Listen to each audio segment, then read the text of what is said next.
Jadi DNA itu berisi cetak biru manusia. Dia kecil, tapi dia berisi keseluruhan. Jadi cetak biru manusia itu ada di DNA. Nah, cetak biru alam semesta ada di manusia. Nah, itu maksudnya mikro makro itu begitu. Cetak biru manusia, cetak biru alam semesta ada di manusia. Cetak biru manusia ada di DNA. Jadi bagian, dia memang bagian. Manusia itu kan bagian dari alam semesta. Tapi di bagian itu berisi keseluruhan. Jadi itulah DNA. Oh, ini beda dengan singularities absolute itu tadi. Bukan. Jadi kalau umpamanya daripada kita mau mempelajari tepian alam semesta yang jauhnya 14 miliar tahun cahaya, kejauhan banget, nyampainya juga belum tentu. Lebih baik kita mempelajari diri sendiri. Kan begitu. Oh, jadi itu ya, pentingnya mengkaji diri itu Bang. Nah, itu. Cuma nanti itu jadi bahasan tasawuf. Ya, nah itu urusan pesantren lah ya kan. Kita kan bukan ngurusin begituan gitu loh. Kita nih ngomong yang ringan-ringan aja gitu loh kan.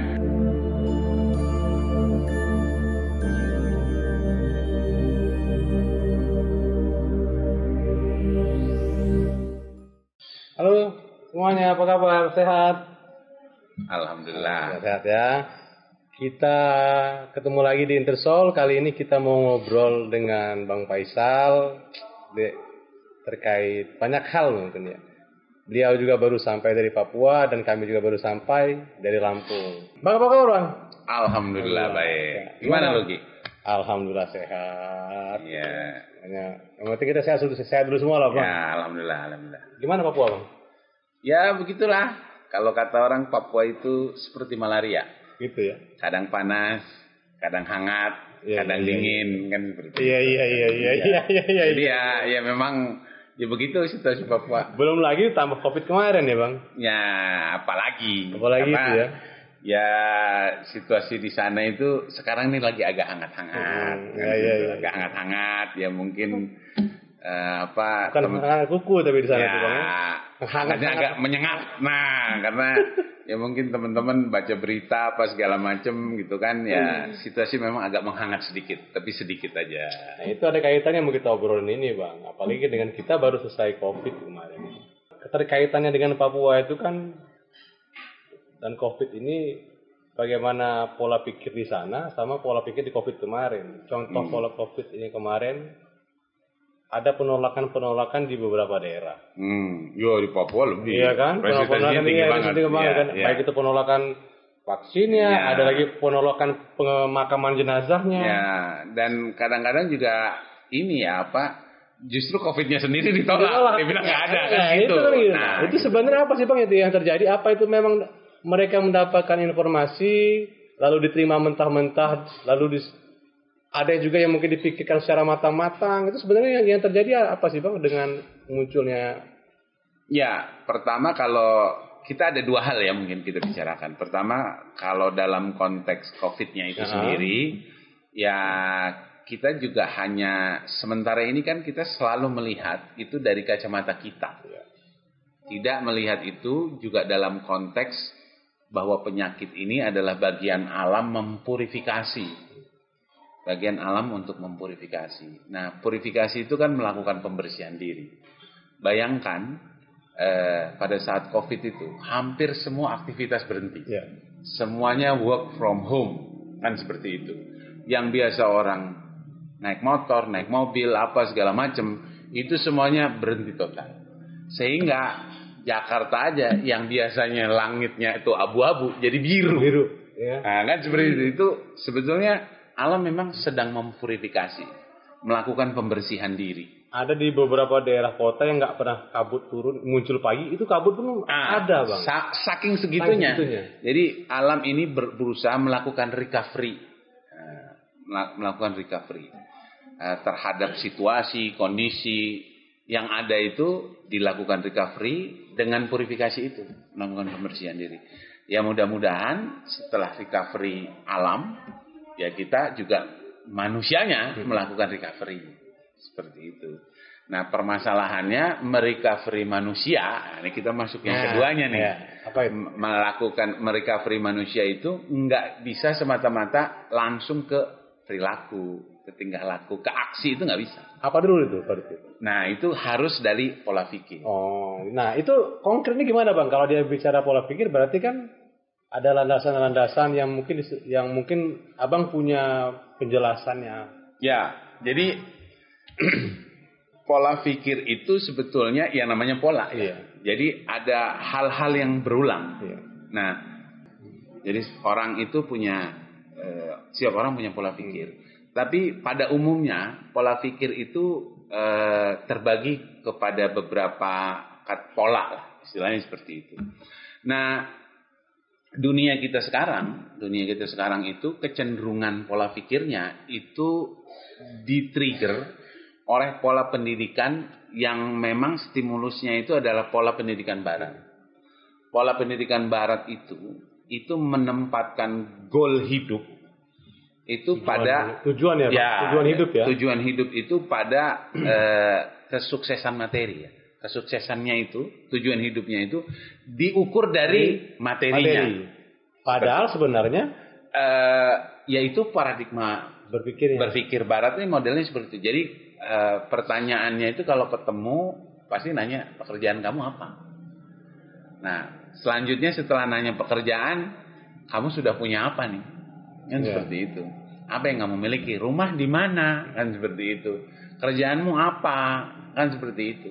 Jadi itu sebetulnya pertanyaan-pertanyaan simpel itu mencirikan pola pikir besarnya. Pola pikir besarnya itu materialismenya.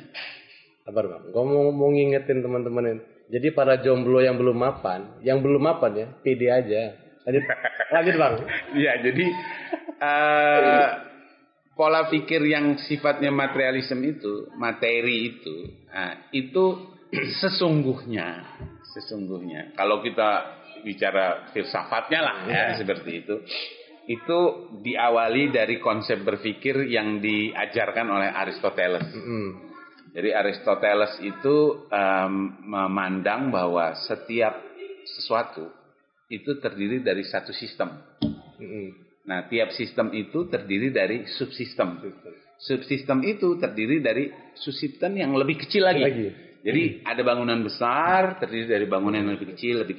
Jadi sifatnya bertingkat-tingkat seperti itu. Dan itu kapasitasnya materi. Modelnya seperti itu. Nah, dalam hal ini itu nanti dipertegas oleh kita sambil ngopi. Sini Mbak. Kopi dulu guys. Sambil taruh kopi. Ini untuk semua umur lah ya. Wih, ini ada Kak Imam ini luar biasa nih Kak Imam ini. Ya, jadi sambil ya. Nah, jadi paradigma berpikir tadi itu ditegaskan lagi sejak salah satu ilmuwan Prancis, René Descartes. Biasanya orang menyebutnya René Descartes lah gitu loh.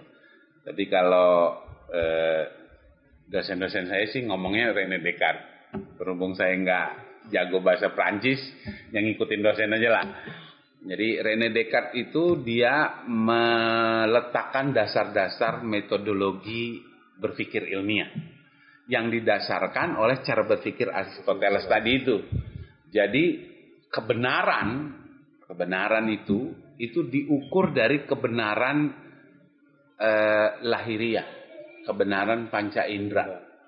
Jadi sesuatu yang bisa diukur itu harus terukur. Seperti itu. Tapi kan kita nggak bicara metodologi nih ya. Ntar jadi terlalu serius ini.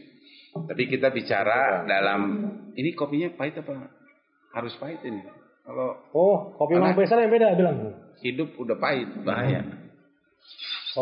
Kopi Bapak itu. Ya, terus gimana Bang? Nah, jadi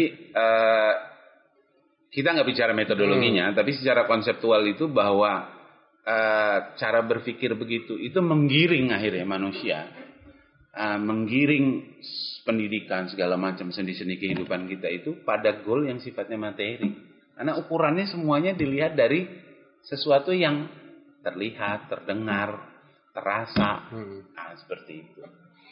Nah, hal ini sih bukannya tidak baik ya.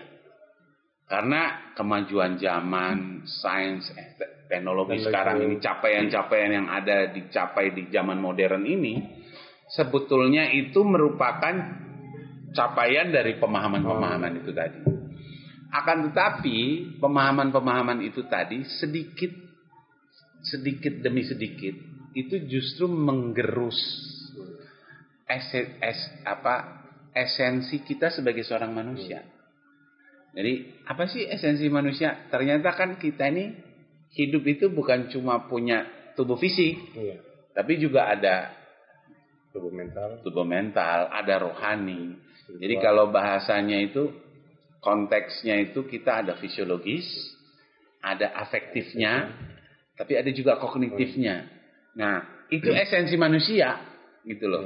Kalau kita bicara filsafat yang lebih tua lagi, Socrates itu bilang bahwa saya ada karena saya berpikir. Kan seperti itu. Saya ada karena saya berpikir. Jadi kualitas seseorang itu justru diukur oleh sesuatu yang nggak teraba, sesuatu yang tidak terlihat. Seperti itu. Nah ini semakin lama juga ini disadari. Jadi dengan situasi pasca Covid, masyarakat ini mulai mencoba untuk menata diri lagi. Mereka juga akhirnya menyadari sekarang ini trendingnya juga hal-hal yang sifatnya spiritualisme itu kan menjadi berkembang lagi, menjadi viral lagi lah, menjadi tren lagi kan seperti itu. Nah ini sesungguhnya juga menjadi catatan bagi kita. Emang ada cara berpikir lain selain cara berpikir yang sifatnya mekanistik tadi nih. Cara berpikir yang sifatnya mekanistik tadi itu ada enggak? Kan begitu. Nah itu yang juga akhirnya menjadi satu kopi bang. Ya. Panas bang.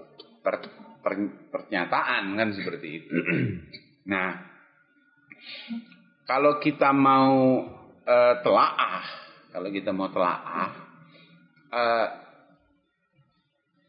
antidotnya dari kontranarasi dari cara berpikir yang mekanistik itu ada yang disebut cara berpikir holistik. Nah, cara berpikir holistik itu saya mungkin enaknya kalau mengutip. Ya. Apa aja itu bang? Cara berpikir holistik. Ya, cara berpikir holistik itu kalau dikutip dari Karl Pribam. Karl Pribam itu dia itu ahli neurologis, ahli otak, cara bekerja otak. Nah ternyata dari itu beliau tuh menemukan bahwa ternyata cara bekerja otak itu dilandasi oleh satu konsep yang holistik. Nah satu konsep yang holistik itu dia menyebutnya sebagai the 7 basic premise about the nature of reality. Jadi 7 premis dasar tentang kenyataan alam. Apa itu? Dia 7 premis dasar ini kan akan semuanya saling mengkait kan? Nah, jadi sebetulnya dia bilang cara bekerja otak itu sama dengan cara bekerja alam. Nah, konsepnya itu ketika sesuatu itu bertentangan dengan alam, yang terjadi kayak COVID ini, maka alam akan mencucinya, gitu loh. Kalau kita selalu berpikir dengan cara-cara yang bertentangan dengan alam, ada waktu di mana alam akan mencuci itu, mempurifikasi, membersihkan diri. Nah, makanya konsep ini konsep yang berkesesuaian dari hasil penelitian tentunya. Berkesesuaian dengan cara bekerja alam. Itu disebut 7 premis itu tadi. 7 dasar-dasar cara bekerja alam. Nah 7 cara bekerja alam itu yang pertama itu adalah realitas dasar itu adalah kesadaran. Ya. Artinya sesungguhnya yang benar-benar nyata itu adalah kesadaran. Seperti itu. Itu premis pertama ya bang ya. Jadi maksudnya apa sih yang benar-benar nyata itu kesadaran gitu ya? Ya, kita ini ngobrolnya rada-rada berat sambil ngopi nih ya. Ngopi Bang, Jadi, harus disesuaikan. jangan juga dijadiin berat. Jangan. Gitu. Tapi maksudnya begini, kalau umpamanya dianalogikan ya, umpamanya saya beberapa kali nih sering cerita nih sama Reki, Ki, saya mau nanya, sebetulnya orang itu suka tidak menyadari bahwa ketika kita melihat, kita tuh melihat dengan apa? Atau pertanyaan mendasarnya, sebetulnya fungsi mata itu apa? Kan begitu. Fungsi mata, ya kita itu sebetulnya melupakan pelajaran dasar. Fisika ya Bang? Ya fisika biologi lah ya. Biologi lah. Nah biologi. Jadi itu sebetulnya kalau dulu tuh masuknya sih pelajaran kelas 2 SMP lah. Jadi pelajarannya itu belum nyampe fisika juga, baru ilmu pengetahuan alam gitu loh. Jadi yang namanya mata itu fungsinya ternyata bukan untuk melihat. Fungsi utamanya adalah untuk menangkap cahaya. Sama kayak kamera ini. Kita ngobrol-ngobrol di syuting sama kamera. Jadi fungsi kamera itu bukan untuk merekam. Bukan untuk melihatnya, tapi menangkap cahaya. Jadi fungsi mata itu menangkap cahaya. Sabar guys, ini maksud Bang Faisal, saya nggak buta, mata saya normal. Sekarang kalau dia melihat, saya bisa melihat. Begitu saya pejamkan mata, saya nggak bisa melihat karena memang nggak ada cahaya masuk. Nah, cobain. Kan begitu. Iya, lanjut Bang. Jadi sesungguhnya fungsi mata itu bukan untuk melihat. Sebetulnya fungsi mata itu hanya menangkap cahaya. Hanya menangkap cahaya. Lah pertanyaannya melihat apa? Nah, itu pertanyaannya melihat itu apa, yang memandang apa. Nah, jadi ternyata kalau kita nih katakanlah melihat mic ini. Sebetulnya kan kita ini melihat pancaran gelombang yang dipancarkan oleh mic, ditangkap oleh mata kita, kemudian direfleksikan oleh saraf-saraf mata ke otak. Kemudian diproyeksikan ulang nih sama otak. Ya kan, diproyeksikan sama otak. Yang konteks diproyeksikan itu dengan kesadaran. Kemudian kesadaran kita juga yang menyadarkan bahwa ini disebut secara sosial atau secara sains disebut nik. Seperti itu. Jadi kesadaran yang sebetulnya melihatnya, bukan mata. Jadi kalau mamanya, lalu kesadaran itulah yang membentuk realitas ini, menyatakan ini mic-nya. Jadi saya nih dengar lagu gitu. Sebetulnya saya tidak mendengar dengan telinga saya. Tapi yang saya dengar itu adalah sekumpulan frekuensi. Ya kan, karena itu sekumpulan, sekumpulan frekuensi yang ditangkap oleh telinga saya. Kemudian oleh reseptor telinga itu, ya, barang ini disaring, dimasukkan ke dalam otak oleh kesadaran, sekali lagi, oleh kesadaran. Nah, diproyeksikan kembali, itu menjadi tangga nada. Kan itu. Oleh kesadaran, itu dirasakan menjadi, kita akhirnya jadi berdendang, menikmati senandung, bersenandung, segala macam. Jadi sebetulnya fungsi telinga apa? Menangkap frekuensi. Bukan untuk mendengar. Jadi kalau umpamanya saya nih punya anak, Rasya, lu kan tahu dari bayi itu. Jadi Rasya, kita kan kadang-kadang suka manggilnya anak bujang. Cak, saya panggil gitu kan anak saya itu. Dia itu bukan tidak mendengar, dia mendengar apa yang saya katakan. Dia mendengar apa yang saya ucapkan. Permasalahannya, fokus dia saat itu, kesadaran dia saat itu ada pada fokus yang lain. Jadi frekuensi yang dia tangkap itu terabaikan. Karena kesadaran dia juga lagi pada di sesuatu yang lain. Seperti itu. Jadi kalau umpamanya, apalagi memang anak laki-laki itu konsep otaknya itu beda dengan yang perempuan. Iya. Anak laki-laki itu dia fokus satu hal. Laki-laki itu fokus satu hal. Kalau dia lagi main game, dia main game aja. Lu panggil 1 kali, 2 kali, 3 kali, ya dia cuek aja. Bukan berarti tidak dia mendengar loh. Dia mendengar. Permasalahan dia sedang fokus. Makanya kalau anak laki-laki disarankan bukan dipanggil, tapi disentuh. Iya benar. Jadi bukan cak enggak. Cak sambil begitu tuh Ki. Itu ada anak lagi belum? Ada ya. Nah, itu. Udah 2 bang. Nah itu dia. Iya.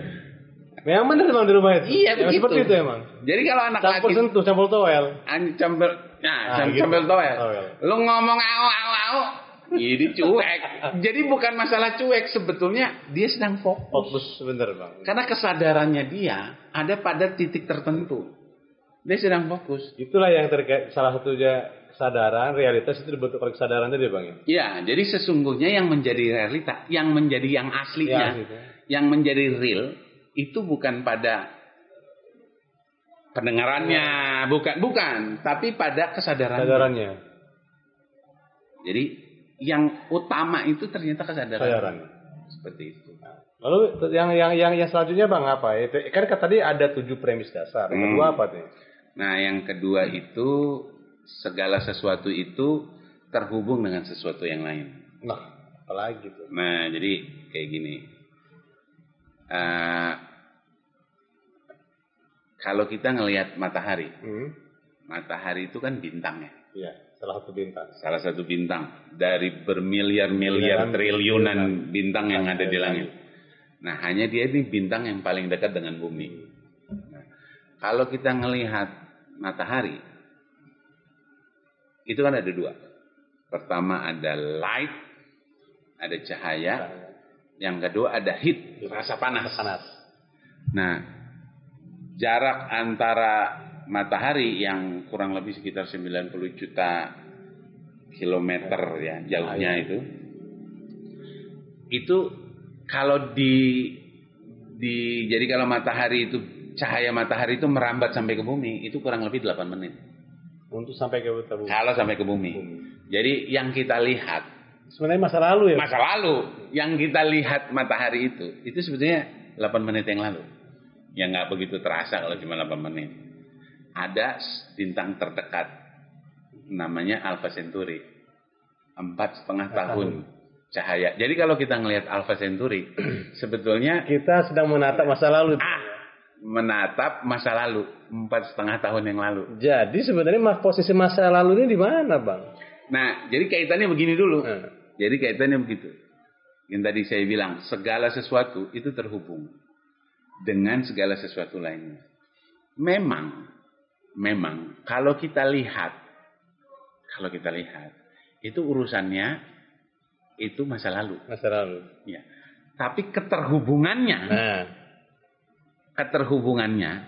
itu kecepatannya bahasanya itu superluminal, lebih cepat daripada kecepatan cahaya.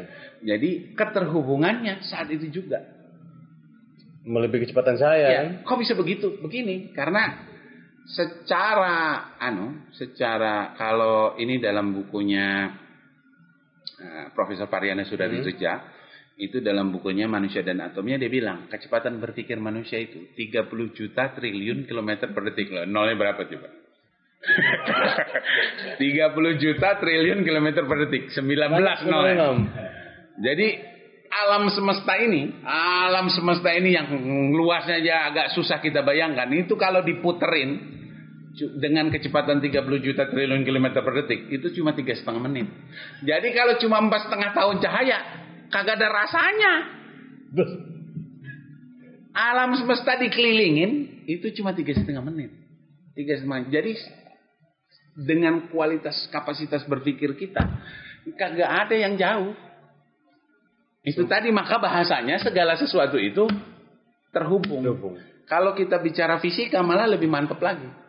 Segala sesuatu yang sudah pernah berdekatan, dipisahkan jarak antar galaksi sekalipun, dia tetap terhubung. Nah, kan apa yang menjadi? Jadi gini, bisa terjadi itu. Kita kan sadari bahwa teori utama dalam penciptaan alam semesta itu namanya teori Big Bang. Segala sesuatu itu tadinya satu. Ya kan? Terus terpecah. Jadi alam semesta yang begitu luasnya, begitu besarnya segala macam. Tapi prinsipnya itu tadi Segala sesuatu yang sudah pernah berdekatan, dipisahkan jarak antar galaksi sekalipun, tetap terhubung. Jadi jangan kata istilahnya Papua melampung. Maksud saya Indonesia gitu kan. Jarak antar galaksi sekalipun tetap terhubung. Orang tadinya kita ini satu kok. Jadi kalau bahasanya konsep singularitas itu. Singularitas itu ya satu. Tadinya. Unity. Ya satu. Mau dipisahin kemana, ya tetap satu. Apalagi dengan kapasitas manusia. Kecepatan berpikirnya 30 juta triliun kilometer per detik itu tadi. Ya nggak ada yang jauh. Deket aja semua kan gitu. Keterhubungannya itu nyata jadinya. Nah itu. Itu. Nah, itu berkaitan dengan konsep mikrokosmos dan mikrokosmos ya. Mikro dan makrokosmosnya. Itu loh. Itulah ya. Ntar ada premisnya. Oh, ya. Jangan buru-buru dulu. Ya, berarti kita langsung ke premis selanjutnya. Ya. Biar ketemu tadi mikroskop. Jadi itu kalau di premis yang ditanyakan sama Dudi tadi, itu namanya setiap bagian berisi keseluruhan. Konsep mikro makro. Setiap bagian berisi keseluruhan. Jadi gini. Manusia ini kan terdiri dari jutaan triliunan sel. Ya kan? Nah, ternyata setiap sel yang ada dalam manusia itu berisi cetak biru. Kalau bahasa mudahnya itu DNA. Jadi DNA itu berisi cetak biru manusia. Dia kecil, tapi dia berisi keseluruhan. Jadi cetak biru manusia itu ada di DNA. Nah, cetak biru alam semesta ada di manusia. Nah, itu maksudnya mikro makro itu begitu. Cetak biru alam semesta ada di manusia. Cetak biru manusia ada di DNA. Jadi dia memang bagian. Manusia itu kan bagian dari alam semesta. Tapi di bagian itu berisi keseluruhan. Jadi DNA. Oh, ini beda dengan singularitas satu gitu tadi. Bukan. Jadi kalau umpamanya daripada kita mau mempelajari tepian alam semesta yang jauhnya 14 miliar tahun cahaya, kejauhan banget, nyampainya juga belum tentu. Lebih baik kita mempelajari diri sendiri. Begitu. Oh, jadi itu ya pentingnya mengkaji diri itu Bang. Nah, itu. Cuma nanti itu jadi bahasan tasawuf. Ya, itu urusan pesantren lah ya kan. Kita kan bukan ngurusin begituan gitu loh. Kita ini ngomong yang ringan-ringan aja gitu loh kan. Ya, jadi bahasanya begitu. Jadi bagian itu berisi keseluruhan. Bagian berisi keseluruhan itu maksudnya begitu. Tubuh manusia cetak birunya ada di DNA. Tapi alam semesta cetak birunya ada di manusia, di diri. Jadi ketimbang kita mikirin alam semesta, mending mikirin. Lebih baik kita mencari jati diri ini. Karena begitu kita menemukan jati diri, sesungguhnya kita menemukan alam semesta. Jadi bagaimana bahasanya itu bagaimana menemukan kunci alam semesta ada di diri, gitu loh. Berarti ada interaksi dong antara diri dan alam semesta. Ya kan ada premis sebelumnya, segala sesuatu terhubung. Barang itu kan keterhubungannya. Nah, keterhubungannya itu namanya koeksistensi. Saling mempengaruhi. Jadi kan kalau rumus Newton itu ada aksi, ada reaksi. Jadi kalau ini namanya rumusnya koeksistensi. Tidak tahu siapa yang mempengaruhi, tidak tahu siapa yang dipengaruhi. Dua-duanya saling mempengaruhi. Jadi maksudnya gimana? Perilaku manusia itu berpengaruh terhadap perilaku alam. Tadi kan kita ngomongin COVID. Iya. Ya kan? Balik lagi nih. Pertanyaan dasarnya dari Reki tadi. Urusan COVID ini bagaimana? Nah ini nih. Jadi ketika kita mencemari diri dengan perilaku, itu sesungguhnya kita sedang mencemari alam semesta. Nah, makanya sesungguhnya manusia itu makhluk merugi kan begitu. Karena kita ini yang kita lakukan itu jadi ngerusak diri, sesungguhnya merusak diri itu merusak alam. Pada titiknya alam melakukan pembersihan. Begitu alam melakukan pembersihan, sesungguhnya dia sedang membersihkan diri kita. Gitu loh kait-kaitannya itu begitu. Sip ya. Kalau udah sip kita lanjut ke selanjutnya nih. Lanjut Bang. Tadi ada 7 premis dasar, tadi kan bertiga nih. Sekarang yang keempat apa Bang? Yang keempat ini sebetulnya ini premis yang paling menarik. Apa itu? Jadi premisnya itu waktu adalah holografik. Maksudnya apa sih? Ini sebetulnya saya tidak melakukan justifikasi terhadap perilaku manusia Indonesia. Tapi sesungguhnya perilaku manusia Indonesia itu nenek moyang kita. Itu mendasarkan pada hal ini. Masalahnya kita ini udah kehilangan manuskrip.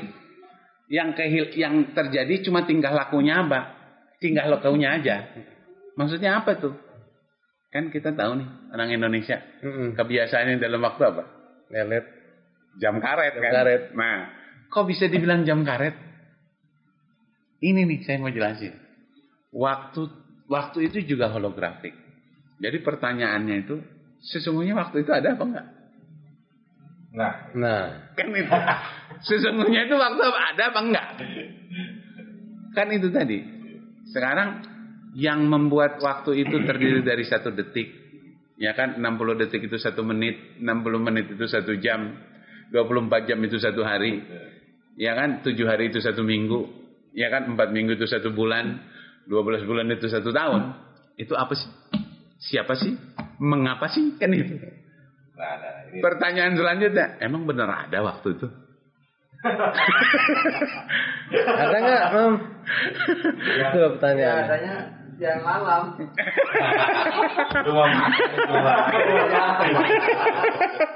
Iya, dia nggak ngendor sama kita Mam gitu Mam. Itu tadi. Nah coba bisa dijelaskan itu Bang. Jadi kan begini, kebanyakan kan orang melihat waktu itu seperti urutan. Kayak tadi, ada detik, ada menit, ada jam, ya kan? Seperti urut-urutan. Jadi melihat waktu itu urut-urutan. Pada skala yang lebih besar, maka dia akan melihat sebagai masa depan, sekarang, dan masa lalu. Pertanyaannya, benar waktu itu urut-urutan? Iya. Apakah benar masa lalu sebenarnya di belakang? Apa jangan-jangan masa depan ini di belakang? Nah, sebenarnya posisi masa lalu, masa sekarang, masa depan itu mereka seperti berbaris begini atau memang berbarengan beriringan? Nah, kalau kita mau nanya sama Albert Einstein itu bilang waktu itu seperti akordeon. Tahu akordeon nggak? Itu yang kayak piano tapi dia bisa direnggangkan, bisa dirapatkan, bisa direnggangkan, bisa dirapatkan. Seperti itu. Jadi waktu itu bukan berurutan, tapi dia beriringan. Jadi masa lalu, bedanya? Ya beda. Kalau berurutan nggak bisa mendahului. Sesama biskota nggak boleh saling mendahului nih. Kalau dia sebagai akordeon kan dia sejajar juga. Jadi kalau umpamanya bisa direnggangkan dan bisa dimampatkan, jadi nggak ada jarak. Bahkan pada satu titik bisa bertumpuk. Nyambung nggak lo? Iya. Kayak gambar misalnya gambar mobil sedang bergerak. Kalau dia dalam gerakan 1 detik 2 detik, tapi kalau dicepetin mobil itu sebenarnya nggak ada gitu. Masih pusing bang. Jadi bahasanya begini, setiap aspek itu berada di mana saja. Dalam setiap waktu. Bahasanya begitu. Jadi masa lalu, masa depan, masa sekarang itu bertumpuk. Jadi kalau ditanya, masa depan itu kapan? Kan kita bayangin masa depan itu kan akan datang. Masa depan itu sekarang. Masa lalu itu sekarang. Sekarang ini life is present. Makanya ada bahasa itu tuh. Life is present. Jadi masa lalu, masa depan, dan sekarang itu ada di titik ini. Maka bahasa life is present itu sebetulnya diawali dari itu, pemahaman bahwa waktu itu holografik. Waktu itu melihat bahasanya itu mempunyai kecerdasan sendiri. Waktu itu modelnya begitu. Ada analogi yang lebih ringan Pak. Analoginya yang lebih ringan apa? Yang waktu apa? Menumpuk. Wah gimana tuh waktu menumpuk? Jadi saya pernah lihat gambar Bang ya. Kenapa sampai kita bisa melihat mobil itu? seolah dia bergerak. Ketika semakin dipercepat pergerakan mobil itu, mobilnya menjadi hilang, Bang. Arti waktunya. Nah, itu tuh begini, karena kan itu konsepnya relativitas Einstein. Konsep relativitas Einstein itu kan seperti itu. Jadi dia ada satuan waktunya. Iya. Dan waktu itu relatif dari subjektif kita. Iya, kita. Ya benar. Iya, iya. Jadi paling gampang tuh beginilah hidup. Kan udah nikah nih. Iya kan. Jadi kita nggak jomblo nih. Iya, iya. Ya kan? Iya, iya. Nah, apa urusannya jomblo? Begini. Hubungannya lah. Iya, pasti udah pernah pacaran toh. Sebelum menikah kan diawali dengan masa pendekatan. Pendekatan. Yang namanya kita berdekatan dengan yang dicintai. Ya, berdekatan dengan yang dicintai. Waktu cepat apa lambat? Cepet banget dong. Cepet banget. Iyalah. Iya toh. Iya, langsung iya semua. Nah, semua berarti. Iya kan? Iya, benar nggak? Semua berarti. Benar. Iya semua. Oke. Jadi kalau kita sedang dengan sesuatu yang dicintai, Iya. itu waktu jadi cepet banget. Tapi nih nggak usah lah begitu. Nunggu angkot aja. Nunggu angkot lama banget nih nggak lewat angkot. Itu baru nunggu angkot. Apalagi lagi dimarahin guru. Iya. Lama banget. Apalagi kita kerja dipanggil sama manajer, ya kan? Kerjaan nggak beres-beres dipanggil. Itu baru mau deket itu, Itu waktu lagi merenggang nih. Lama banget. Kalau di ibarat akuarium itu lagi direnggangin gini waktu itu, Bang ya. Lama banget barang itu. Jadi kalau udah ngomong begitu, waktu itu holografik. Waktu itu subjektif kita. Waktu itu sebetulnya nggak benar-benar ada. Waktu itu tergantung kita. Jadi cepat, lambat, itu sebetulnya perspektif kita. Nah itu makanya dibilang waktu itu holografik. Waktu itu nggak benar-benar ada. Tergantung kita nih. Jadi bahasanya nih kan kalau penyair, pujangga itu ya, apapun juga, ku tunggu kau 1000 tahun. Boro-boro 1000 tahun umur manusia juga 100 susah, gitu kan? Tapi kenapa ada bahasa seperti itu? Karena selama apa juga gua tunggu kan gitu kan? Bahasanya begitu. Tapi coba kalau kita dalam situasi kondisi yang tidak menyenangkan, dan situasi kondisi 5 menit itu kayak berjam-jam. Benar. Nggak usah lah begitu. Kita nonton bola nih, ya kan? Nonton bola.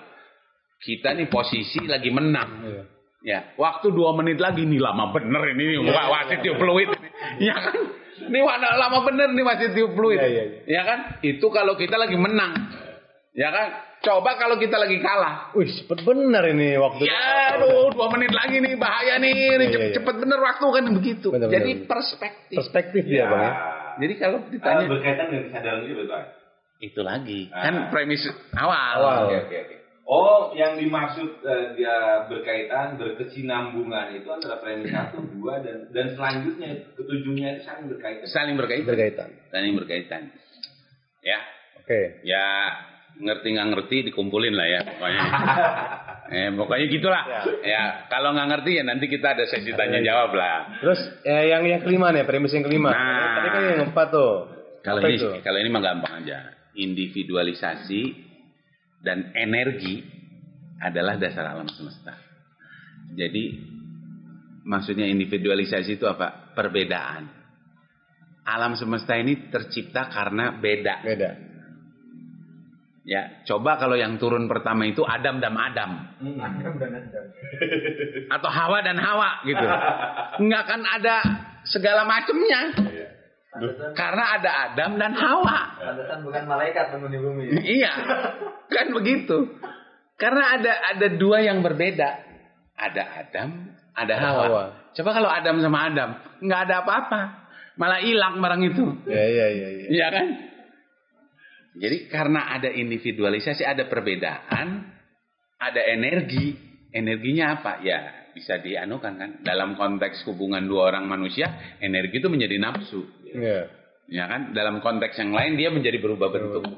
Tapi esensinya beda. Kualitasnya tetap energi. Jadi dasar alam semesta itu sebetulnya perbedaan. Contoh nih. Saya di Papua. Beda banget udah beda. Kita lurus putih ketemu sama hitam keriting. Udah beda itu. Udah. Tapi perbedaan itu yang membuat kita ini menjadi beragam. keberagaman yang luar biasa itu, ya keberagaman yang luar biasa itu sebetulnya menjadi dasar alam semesta. Keberagaman, perbedaan itu sebetulnya yang menjadi dasar alam semesta. Makanya kembali jangan antipati dengan perbedaan, Bang ya. Justru itu menjadi dasar alam semesta. Perbedaan. Ya. Min plus ini ya. Ya. Ini plus. Kalau plus sama plus kagak ada energi listriknya. Iya. Tapi karena ada min sama plus baru ada. Ada. Ya kan, makin ke barat di Indonesia ini makin putih, makin lurus rambutnya. Iya. Makin ke timur Keriting. makin gelap, makin keriting. Tapi itulah yang membuat Indonesia ini luar biasa. Iya. Transmigran. Dasarnya itu percampurannya menjadi luar biasa. Karena ini esensi dasar alam semesta itu individualisasi, keberagaman. Mudah lah itu ya. Iya. Memahaminya mudah. Jadi kalau kita mau umumnya begini. Kita mau mengembangkan sesuatu. Katakanlah konsep entrepreneurship gitu ya. Kan itu urusannya perbedaan. Nah, Kayak gimana tuh? Nah, itu maksudnya gini gimana nih. konsep perbedaan dalam entrepreneurship? Kayak gini aja. Ya kita contohkan startup yang paling fenomenal di Indonesia lah. Gojek. Iya. Gojek itu apa sih maksudnya? Ya kan? Menyambungkan antara permintaan ya transportasi cepat mudah dengan kebutuhan nih. Ya kan? Supply and demand-nya begitu. Iya. Di satu sisi ya kan butuh transformasi cepat, mudah, lincah. Di sisi lain ada masyarakat yang demand-nya supply-nya begitu. Karena kan ojek ini tadinya termarginal. Iya. Ya kan? Benar. Nah, termarginalkan. Salah satu mode transportasi yang termarginalkan. Nah, perbedaan ini yang disatukan nih sama si Gojek. Disatukan. Makanya menjadi luar biasa. Seperti itu. Beda banget gitu loh. Iya. Kalau contoh lainnya apa? Nah, contoh lainnya begini. Analoginya yang lain. Di sisi lain tadi ya, Indonesia yang dari barat ke timur itu tadi.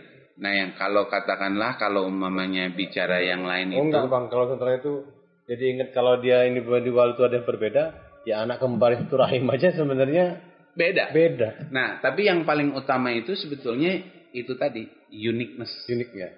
Jadi kayak kenapa pariwisata di Indonesia itu yang paling top Bali. Beda sendiri. Nah, ini menarik, Bang. Banyak orang yang mengkaji ini. Iya. Keistimewaan. Kemudian bisa seperti itu. Karena beda. Berkaitan dengan kultur dan sementara di daerah lain pun punya kultur dan ya kalau saya mengutip Panji Triwaksono, bahasanya itu begini, sedikit beda lebih baik daripada sedikit lebih baik. Iya. Iya kan? Ya, itu kalau bahasanya Panji tuh, sedikit beda lebih baik daripada sedikit lebih baik. Karena dia begitu menjadi beda, itu menjadi dasar itu. Menjadi trigger yang luar biasa. Menjadi nilai yang kuat gitu ya. Iya. Jadi umpamanya orang jualan bakso banyak. Iya. Ya. Tapi nggak akan kalau bakso banyak biasa-biasa aja mah harus cari yang beda. Harus cari yang beda. Apa bakso beranak kah, bakso bola tenis kah, atau pokoknya cari yang beda. Unik ya Bang. Uniqueness. Jadi karena uniqueness itu menjadi dasar. Nah itu menjadi kualitas energi. Begitu dia menjadi energi, nah yang besar lah itu. Jadi memang keberagaman itu ini yang menjadi kayak gaya sentrafugal sama gaya sentrapetal gitu. Kalau semuanya gayanya sama, ya repot. Oh gitu. Iya. Ya kudu ada bedanya gitu loh. Harus cari beda memang. Jangan cari sama bahasanya gitu. Jadi harmoni itu nggak berarti nggak butuh sama itu Bang ya? Ya sekarang kayak tangan kiri sama tangan kanan. Coba kalau tangan kiri ini sama tangan kanan coba. Posisinya tangan kiri sama tangan kanan nggak akan bisa jadi begini. Nggak bisa saling bergenggaman. Nggak bisa saling bertaut. Iya. Coba kalau tangan kanan ini sama persis kayak tangan kiri, nggak mungkin bertaut. Jadi pikiran saya yang ketika harmoni itu harus cocok. Cocok itu harus beda. Itu tadi saya bilang kalau Adam sama Adam nggak jadi barang Kayak itu. gimana mau cocok gitu. Kalau saya LGBT Bang ya. Iya. Jadi cocok itu harus beda.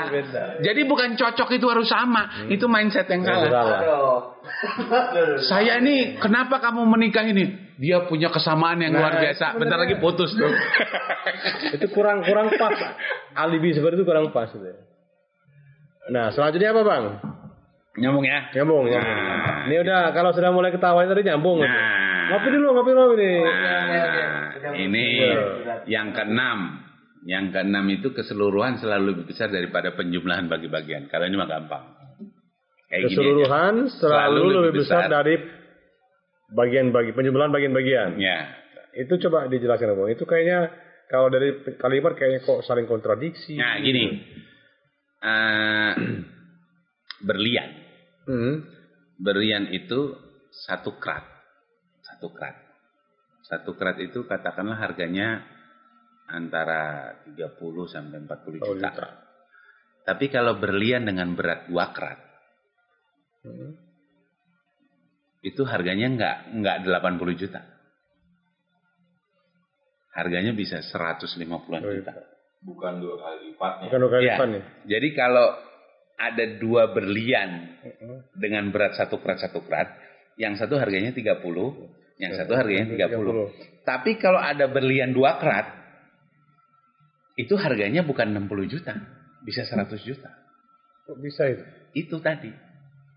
Jadi keseluruhan 2 krat itu bukan penjumlahan bagian dan bagiannya, bukan 1 tambah 1 2. Iya. 1 tambah 1 tuh eksponen. Iya. Itu loh. Jadi 1 tambah 1 bukan 2. Jadi 1 krat dan 1 krat, jadi 2 krat. Itu bukan bukan penjumlahan, tapi eksponen. Menjadi pangkat. Nyambung ya? Jadi korelasi dengan atau analogi dengan kegiatan kehidupannya seperti apa? Kita sebagai manusia itu seperti apa? Gini tuh. Makanya segala sesuatu tuh harus urusannya itu komunitas. Urusannya itu jamaah, itu urusannya begitu. No. Jadi kita sholat sendiri dapat pahala, taruhlah 10. Kita sholat berdua nggak dapat pahala 20, enggak. Pahalanya bisa 700 tingkat gitu loh. Karena penjumlahan Jamaah dengan sendiri tadi, Mas Haji. Itu kaitan juga sama konsep energi tadi, Pak. Nah iya. Jadi ketika ada 2 energi digabungkan, itu sifatnya bukan penjumlahan, tapi eksponen. Kan itu bahasanya kayak yang tadi. 1 orang manusia, 1 alam semesta. Tapi 2 orang manusia, ini bukan 2 alam semesta. Jadi lipatan. Begitu. Jadi kalau bahasanya, ketimbang kita jalan sendiri-sendiri, mending kita jalan rame-rame. Ketimbang kita jalan sendiri-sendiri, mending kita jamaah. Gitu. Daripada mikirin begini sendiri-sendiri, mending kita omongkan itu secara komunitas. Gitu. Iya. Nah itu loh. Analogi yang paling mudahnya itu seperti itu. Ada tanya nggak Mas Haji? Belum ya, nanti aja ya begitu itu ya. Mas Haji udah sama kayak saya Mas Haji. Lanjut. Nah, ini bagian ini yang terakhir, yang ke-7. Jadi yang ke-7 ini perlu buka catatan karena agak ribet sedikit. Karena ini menyambungkan dari awal sampai akhir. Ribet juga itu holografi gitu. Nah, jadi kesadaran itu membentuk realita dan pengalaman tersendiri tentang realita. Kesadaran itu membentuk realita. Jadi begini, Dudi nih, ya. Kesadaran. Realitas. Dudi mau jalan ke Bandung atau dari Lampung tadi. Kemarin nih dari Lampung mau ke Jakarta. Iya. Ya, dari Lampung jalan mau ke Jakarta. Nah, itu kan ketika Dudi mau ke Jakarta dari Lampung, udah membayangkan toh. Membayangkan. Nah, yakin nggak sampai Jakarta?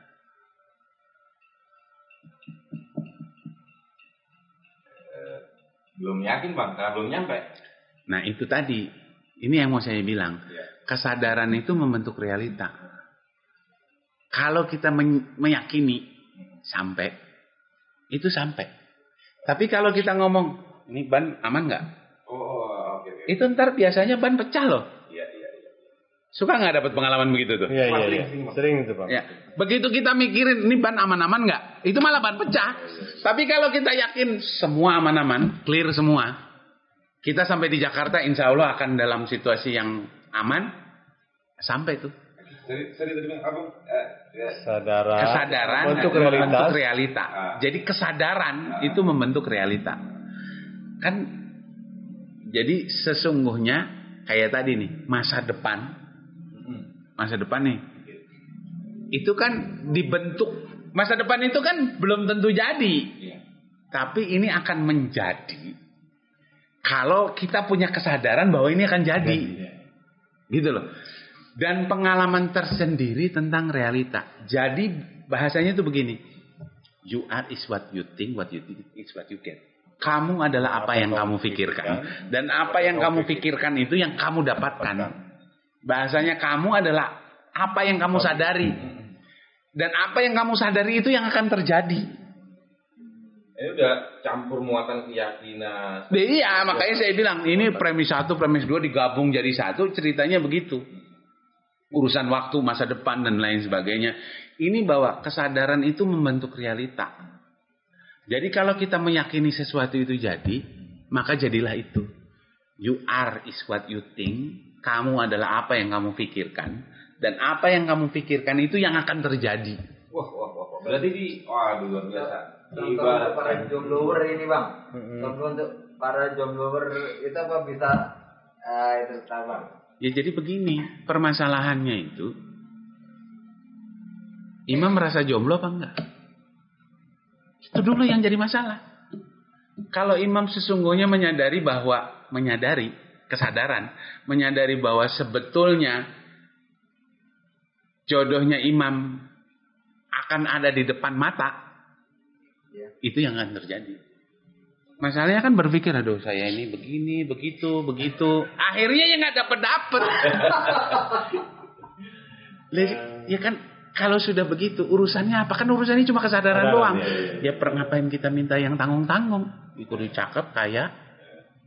Ya kan cuma tunggal urusan meyakini doang. Iya. Jadi you are is what you get. What you get is you are is what you think is what you get. Kamu adalah apa yang kamu pikirkan. Saya ini yang bagaimana rezeki itu Bang ya? Ya iya kan kesadarannya. Jadi termasuk rezekinya, termasuk jodohnya. Ini urusannya cuma kesadaran. Saya ini apalah, orang nggak begini. Ya udah kamu jadi nggak begitu. Ya karena kamu yang kamu sadari itu kamu nggak punya apa-apa, nggak ada yang bisa diandalkan. Bukan siapa-siapa. Harus positif thinking. Ya bukan positif thinking, kudu yakin bahwa kita ini sesungguhnya luar biasa. Itu salah satu ya produk dari kesadaran itu ya Bang. Lah iya. Nah posisinya apakah setiap manusia itu dalam posisi itu, anggaplah dia tidak punya keterbatasan masalah wawasan, pendidikan, kemudian. Nah itulah yang menjelaskan kenapa ada orang nggak sekolah bisa kaya raya. Kenapa orang yang jadi profesor ya susah juga. Gitu. Masalahnya begitu. Rezeki mah nggak ada urusan itu, urusan yakin doang. Kesadaran. Bang mau nanya Bang, saya dari tadi mikir kesadaran itu sebenarnya letaknya di mana Bang? Itu malah atau di perasaan atau di mana? Begini agak rumit jadinya. Minum dulu. Sendiri nulis bareng-bareng Bang. Nah, jadi komunitas. Kalau kita bicara kesadaran itu sebetulnya kesatuan dari pikir, rasa dan lisan.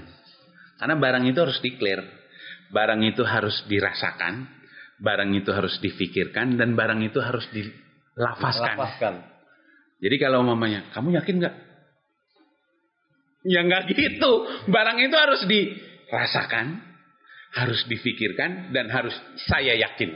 Begitu. Yang tahu yakin itu diri sendiri Bang ya? Ya kan itu, kan makanya dirasakan. Dirasakan. Mampu nggak nih? Kan dia harus difikirkan, dirasakan, dan dilafazkan.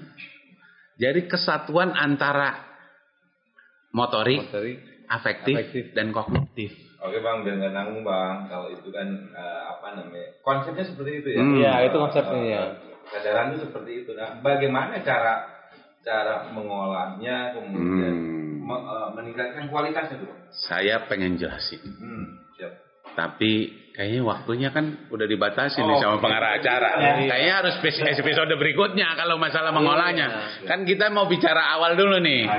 Ya kan, apa itu paradigma, apa itu tadi pertanyaannya. Kesadaran itu bagaimana? Kesadaran itu esensinya itu. Ya, jadi kalau umumnya ya kesadaran itu beda tipis sama iman. Kira terbatas tipis Bang. Kok beda tipis? Ya beda tipis lah, dari kata-katanya aja udah beda. Yang satu kesadaran, yang satu iman. Kalau kesadaran saya yang jelasin, kalau iman ya Ustadz lah yang jelasin. Ya kan begitulah. Ya kalau iman ya itu ada fak sendiri kan begitulah. Biar yang berkompeten lah yang ngomong itu. Nah, kalau saya bicara kesadaran itu sebetulnya kesatuan gerak antara merasakan, berpikir, merasakan dan melakukan gitu loh. Dilafazkan itu maksudnya melakukan. Seperti itu. Ya, apakah itu malah yang terakhir itu Bang ya? Loh, iya dong, masa belum mikir dulu baru ngelakuin. Barang itu dirasakan, difikirkan, lafazkan, baru dilakukan. Barang itu jangan terbalik-balik. Jangan kita berbuat sebelum berpikir. Ya, apa? Kalau dikontekskan dengan niat tuh posisinya di mana Bang? Ya itu tadi sebetulnya. Ya itu kan pra pengkondisian ya. Jadi kan pertama kan kita niat itu kan merasakan dulu. Ya kan? Susunan niat, SOP segala macam itu kan pikiran. Nah, lakunya, itu perbuatannya. Kan seperti itu. Makanya tadi ini sebenarnya kesatuan gerak antara motorik, afektif dan kognitif. Rangkaian. Mulai dari niat gitu loh. Nah, gitu. Oke, ada lagi nggak nih? Ya nggak ada lagi, tetap udah cukup. Ya udahnya nih ya. Soalnya ini obatnya mulai pengaruh, mulai ngantuk obatnya. Ya. Oke, guys, viewers, kita cukupkan kali ini. Selanjutnya kita akan bincang-bincang lagi dengan Bang Faisal dengan tema-tema yang berkaitan antara tema yang sekarang dengan tema yang akan dibahas selanjutnya. Oke? Ya. Assalamualaikum warahmatullahi wabarakatuh.